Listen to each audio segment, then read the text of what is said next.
Desenhos astrais e o espiritualismo.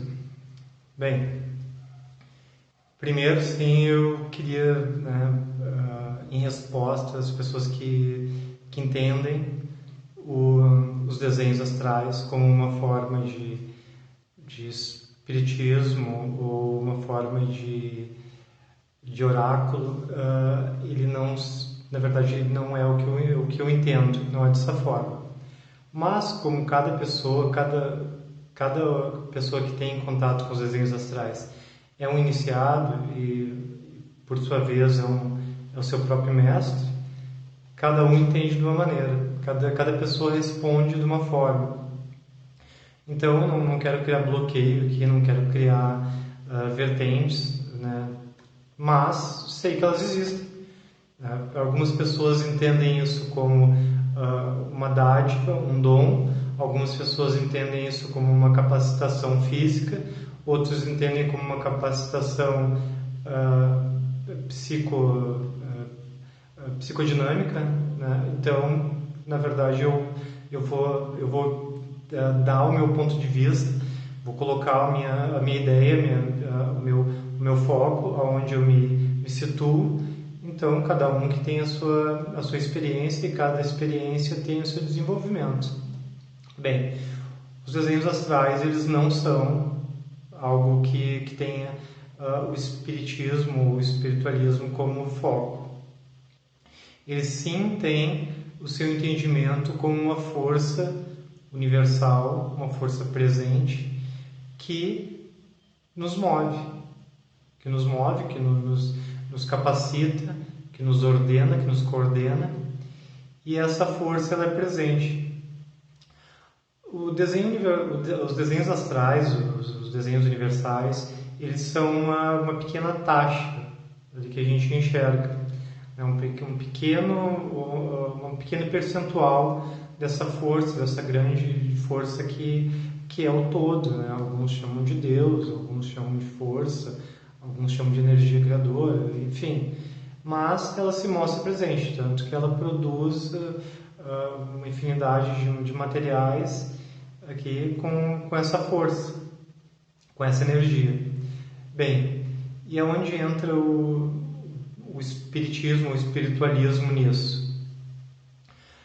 As pessoas, elas me perguntam, se atendem a algumas questões. Se atentam a algumas questões. Uma delas é quem produz os desenhos. Quem produz as palavras, no caso de uma psicografia. Então, algumas pessoas elas veem isso muito como tanto o termo psicografia, né, a palavra ali ela foi criada no final do século XIX, ali porque eram umas escritas feitas pela alma, né, pela psique. Né.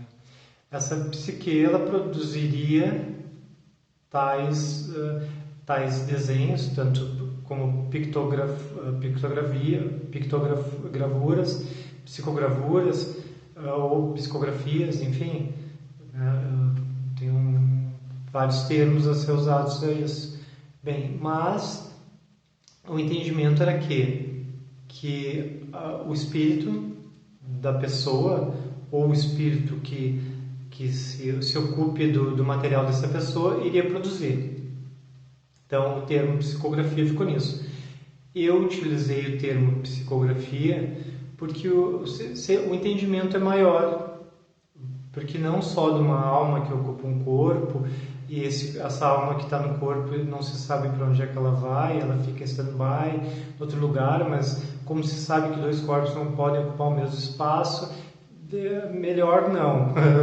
Não vou chegar eu não vou pulando leis, assim, não vou colocando novas leis, enfim, ou novos termos ali, eu vou me apropriando do termo que eu achar correto, e o meu termo sendo a minha definição é geral, né? Ela se ocupa. Por quê? Pela uma força que é usada através da nossa... Eu usei psique, mas podia usar mente, através da nossa mente, através do nosso canal ali, porque a gente tem que observar aquilo, a gente tem que se propor. Ali tu vai pegar uma caneta, tu vai se propor a fazer tal desenho, tal psicografia, tal psicogravura, e vai ali colocar o desenho, e essa força vai, né, ser liberada ali, e vai acontecer os desenhos. Mas não que isso seja algo vindo isso vinha de forma externa. Ela não se dá de forma externa, ela se dá de forma, na verdade, presente. Não existe o fora nem o dentro no universo. O universo ele não tem lixo. O universo, a gente vai botar no vazio, não tem vazio no universo, não tem cheio no universo. O universo ele está presente, ele é uma grande trama, né? um grande todo ali, um grande emaranhado ali de energia.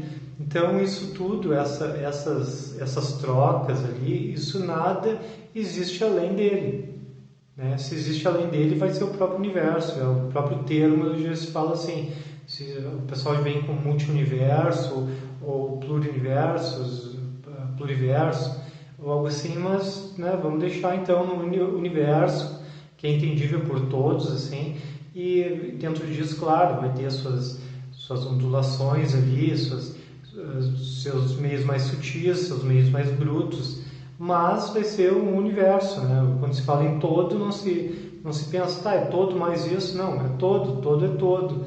Então a palavra existe para isso, né? Para definir o que é o geral. Enfim, se não existe o nada, então toda energia que se pratica no universo, ela retorna. Digo isso de forma física.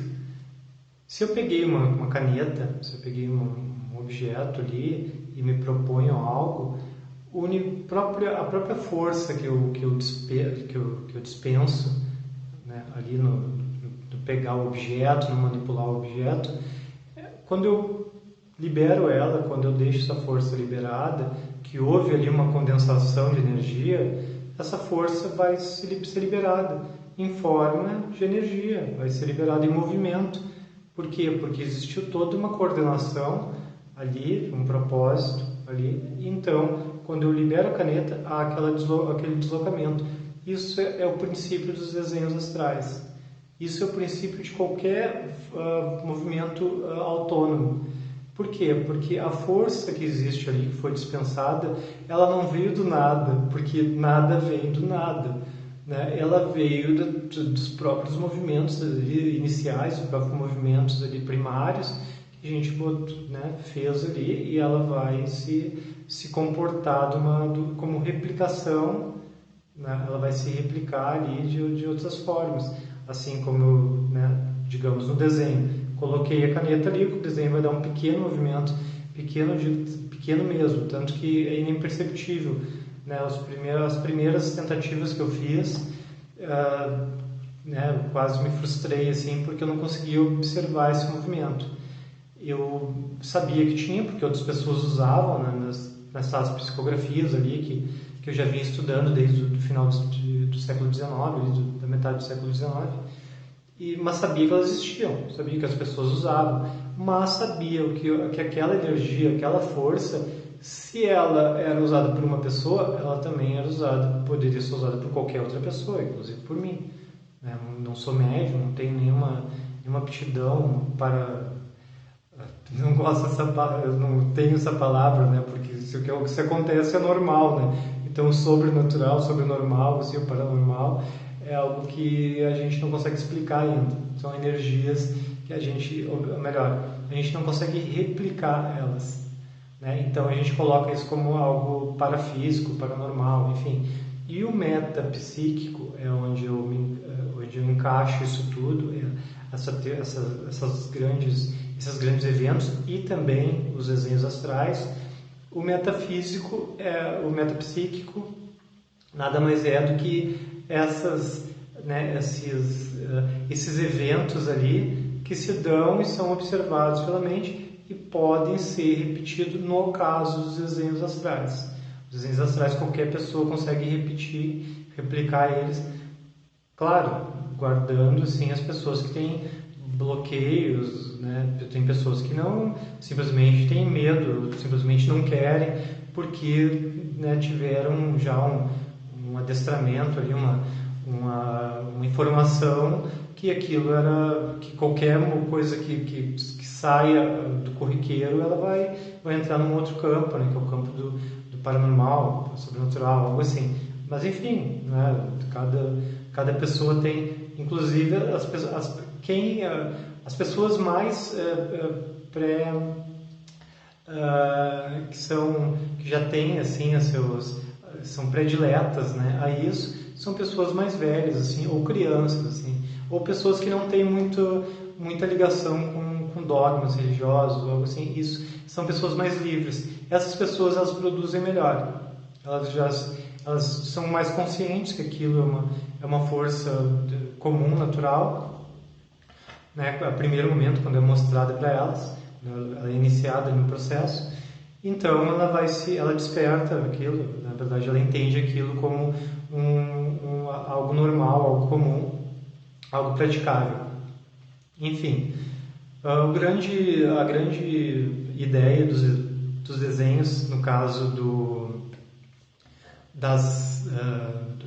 espiritualismo ou do espiritismo, ou que se saiba, né, ou que se entende por isso, é que é uma liberdade.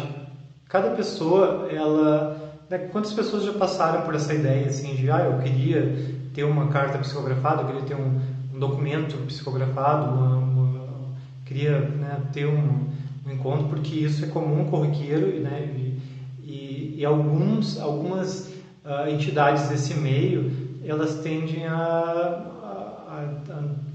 deixar centralizado isso por dogmas, né?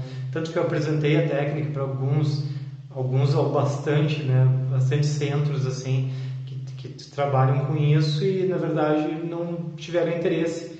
Por quê? Porque eu não tinha o dogma, eu não tinha, eles, né, disseram que eu teria que participar de reuniões, teria que ter uma doutrina, né, sendo que eu estudei a doutrina muito mais do que bastante das pessoas que me davam essas informações. Enfim, eu, né, estudei ali o começo do Espiritismo com Allan Kardec, só que Allan Kardec escolheu o dogma, né, o dogma religioso. Eu já não tenho esse ponto, né, essa perspectiva. Eu não acredito, não quero essa ótica para mim. Acredito muito na religião, nas religiões, acredito muito tenho uma fé, né, nas religiões, mas nesse ponto a questão que a técnica, a física, a ciência, ela é mais cômoda para o entendimento disso, porque ela vai explicar muito melhor. Porque quando a gente olha por perspectivas religiosas ou dogmáticas, a gente vê isso de forma subjetiva. E o subjetivo, ele encontra campo para tudo. Se a gente disser por que é feito esse quadro, um religioso pode dizer que é de um espírito, que é um Deus, é uma entidade, é um fator energético tal, e eu preciso de tal e tal. Enfim, eu vou colocando isso em subsegmentos da própria religião dele, do ponto de vista da ótica dele, da religião, e vai acabar com toda a possibilidade de a gente replicar isso, a não ser que tenha os mesmos dogmas e as mesmas linhas de raciocínio que ele, o que torna inconcebível. Então, por isso eu não me ligo, né? Não tenho ligação nenhuma com eventos que se dizem, aliás, com paradigmas religiosos ou dogmas religiosos ou alguma coisa que se faça assim, né? Então, os desenhos astrais são livres, são para qualquer pessoa, diferente da sua condição ali de intelectual, né, social, enfim, elas não têm esses limites, elas não têm essas limitações. Por isso é um esclarecimento, é algo que se tem a dizer que os desenhos astrais ele é livre de qualquer dogma, né, espiritual ou não. Né? Ele não tem esse fim. Né? O fim dele é uma explicação lógica para um evento comum. Esse é o nosso objetivo e esse é o nosso fim.